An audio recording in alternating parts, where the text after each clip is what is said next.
কোরআনের আইনের কথা বলতেন না বলে তাদের কোনো বিপদ কি ছিল না, এখনো নাই ছিল।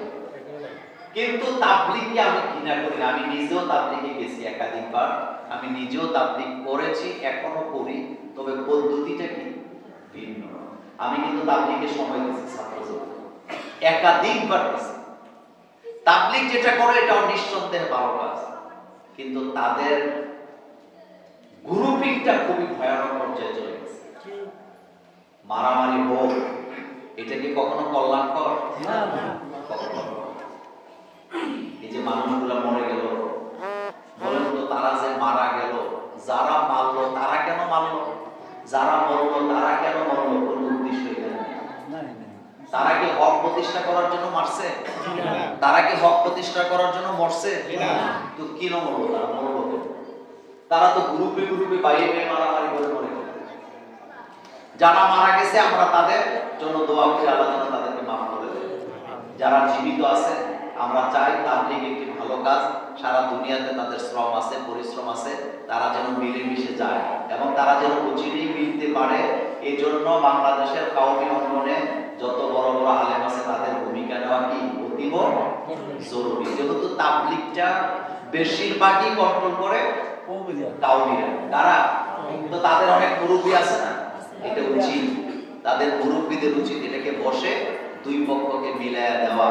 কারণ দুই পক্ষ যখন ঝগড়া লাগে মিলিয়ে দেওয়াটা তখন ইমানি দায়িত্বে পরিণত হয়। আর এই দায়িত্ব কি ছোট দায়িত্ব না বড় দায়িত্ব? বড় দায়িত্ব। ইতিকাফের চাইতে বেশি সওয়াব পাওয়া যায়। সুবহানাল্লাহ। এজন্য এটাকে জিয়ে রাখা উচিত নয়।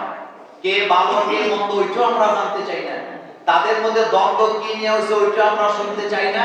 আমরা আল্লাহর কাছে দোয়া করি আর কাওমি অঙ্গনের সকল মুরব্বীদের কাছে আমাদের দরখাস্ত থাকবে, আপনারা অচিরে বসে এটাকে সমাধান করেন, এই দেশটাকে আর ধ্বংসের দিকে নিয়ে যান। গতকালকে তাদের কারণে সারা বাংলাদেশে জেল, ঠিক না? তো এগুলো কি খুব ভালো কাজ? ইজতেমায় তো সবাই যায়, ইজতেমায় কি শুধু তাবলীগের লোক যায় না, সব লোকই তো যায়। তবে তাদের কিছু আকীদা আছে, এগুলো সংশোধন হোক, আমরা কি চাই? আল্লাহ যেন আমাদেরকে বুঝার তৌফিক দান করেন। মারামারি ভালো জিনিস না। পলিটিক্যাল ক্রাইসিস, হিল্লা বিয়ে ফতুয়া দিয়ে 2 ঘন্টার চুক্তিতে বিয়ে করলেন হুজুর সাহেব, এমন বিয়ে দিয়ে ইসলাম কি বলে? আমি এটা ইন্টারনেটে দেখে বর্ণনা হয়েছে, খুব কষ্ট হয়েছে। প্রথম কথা হলো হিল্লা বিয়ে ইসলামে জায়েজ নাই, এটা নোংরামি, এটা ইহুদিদের কাছ থেকে। ইহুদিরা সকালে তালাক দেয়, বিকালে হিল্লা দিয়ে হালাল করে। হিল্লা মানে হালাল করা, কি করা?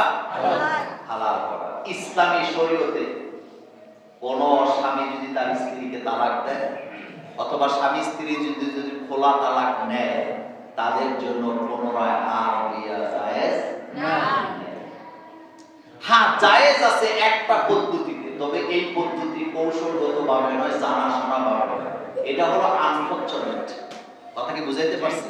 যেমন এক লোক তার স্ত্রীকে তালাক দিয়েছে, দেওয়ার পরে তার স্ত্রী চলে গেছে একদিকে, সে চলে গেছে আরেকদিকে, একজনের সাথে আরেকজনের কি নাই, যোগাযোগ নাই। এই পুরুষ যে অন্য মেয়েকে বিয়ে করছে, ওই মহিলা আবার আরেক পুরুষকে বিয়ে করছে, করার পর আনফরচুনেট ওই মহিলার স্বামী মরে গেছে বা ওই জায়গায় আবার তালাক হয়েছে, আর এই স্বামীরও বউ মরে গেছে অথবা তার আরেকটা বিয়ে করার দরকার হইছে। তখন যদি আবার পুনরায় বিয়ে হয়, এতে কোনো অসুবিধা কি না। কিন্তু তালাক দিয়া আরেকজনের কাছে হিল্লা দিয়া বিয়া দিয়া কন্টাকে যে আমার বউরে তুমি বিয়ে করবা, এখন বিয়ে করার পরে তার সাথে বাসুর করবা, শারীরিক সম্পর্ক করে আমার কাছে আবার তালাক দিয়ে ফেরত দিবা, এটা জিনা, এটা নোংরা, এটা ইহুদিদের কাজ, এটা ইসলাম থেকে আসে নাই, রাসূলুল্লাহ থেকে আসে নাই, কোরআন হাদিস থেকে আসে নাই। যারা এগুলা করে তারা মূর্খ, তারা মূর্খ, তারা মূর্খ। আর যেই হুজুর এটা করছে ওনাকে এমন শাস্তি দেওয়া দরকার যেন ভবিষ্যতে এই রকমের মাসালা দিয়ে ওইটা হুজুর যারা আছে সবই যেন ঠান্ডা হয়েছে। হুজুর কত কৌশলী, কত সালা মাসালা দিয়ে বিয়ে করে ফেলেছে, তাও 2 ঘন্টার জন্য। এগুলি হুজুর না কলঙ্ক? পুরা হুজুর জাতিরে ধ্বংস করে দিচ্ছে। এগুলো কোনো কথা? আবার মসজিদের মধ্যে সিঁড়ির মধ্যে বাসর করে।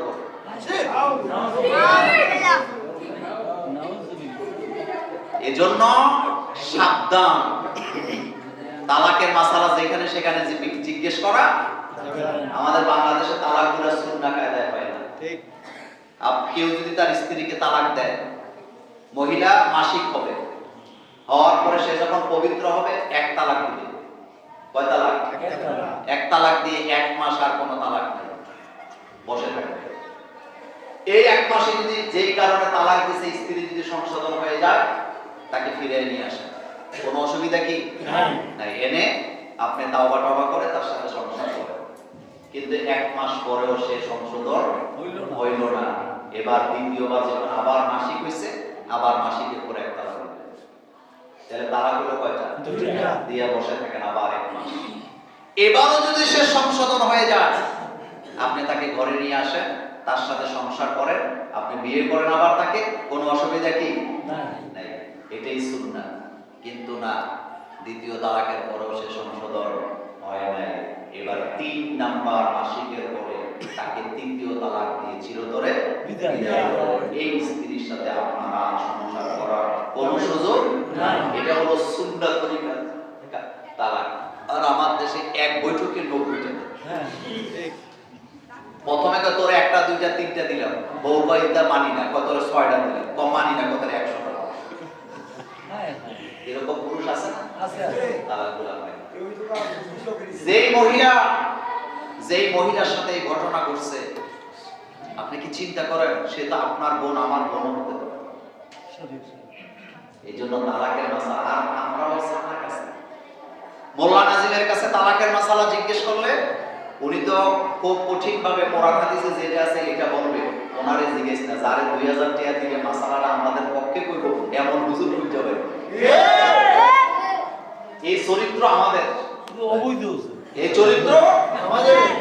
তালাক শব্দটা কখনো মুখে উচ্চারণ করবেন না। স্ত্রীর সাথে ঝগড়া হোক, মারামারি হোক, যা হোক হইতে থাক, এই জায়গায় কখনো যাবেন না। এই জায়গায় কখনো যাবেন না। অসৎ চরিত্রের পুরুষেরা তার স্ত্রীকে তালাকের ভয় দেখায়, সৎ চরিত্রের লোক কখনো এই ধরনের ভয় দেখায় না। আপনি যদি তার সাথে সংসার নাই করতে পারেন, সেটাও পদ্ধতিতে যাবেন। আপনার সমাজ আছে, আপনার পরিবারের লোকজন আছে, মুরব্বীরা আছে, তাদেরকে নিয়ে বসে সিদ্ধান্ত নেবেন। কিন্তু আপনি একা একা প্রতিদিন তোরে কিন্তু দিলাম, তো হেবিটিকে দে দিলাম। আমি এটি ছোটবেলা দেখছি এরকম ঝগড়া, আপনারা দেখছেন না? তোরে কিন্তু দিয়ে দে, তো দে, তুই কতই দিছ জীবনে। এগুলা কি কোনো ভালো পুরুষের কাজ? এগুলো কখনো করবেন না। আরেকটা কথা, লাস্ট কথা বললাম, হিল্লা বিয়ে ইসলামে কি নাই? এটা ইহুদিদের থেকে আসছে। রাসূল সাল্লাল্লাহু আলাইহি ওয়াসাল্লাম বলেন, যারা হিল্লা দেয়, যারা হিল্লা নেয়, উভয় পক্ষকে আল্লাহ এবং আল্লাহর ফেরেশতারা কি করে? লানত করে। একেবারে স্পষ্ট সহিহ হাদিস, অনেক হাদিসে এটা বলা আছে। যারা হিল্লা দেয়, যারা হিল্লা নেয়, উভয় পক্ষকে লানত করেন কে? আল্লাহ। আল্লাহ।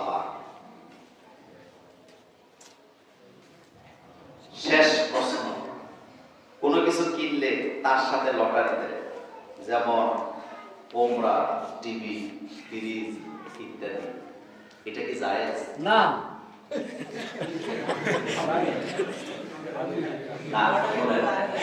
না, কথা শুনুন।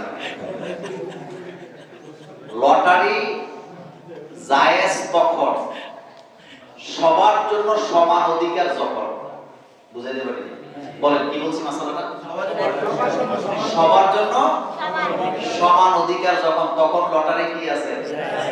জায়েজ আছে। হযরতে রাসূল কারীম সাল্লাল্লাহু আলাইহি ওয়াসাল্লাম তিনি যখন স্ত্রীদের কাছে আগমন করতেন, তখন তিনি লটারি দিতেন। কি দিতেন? হযরতে ইউনূস আলাইহিস সালাম যে মাছের পেটে গেলেন, তার আগে লটারি আছে নাকি নাই? আছে।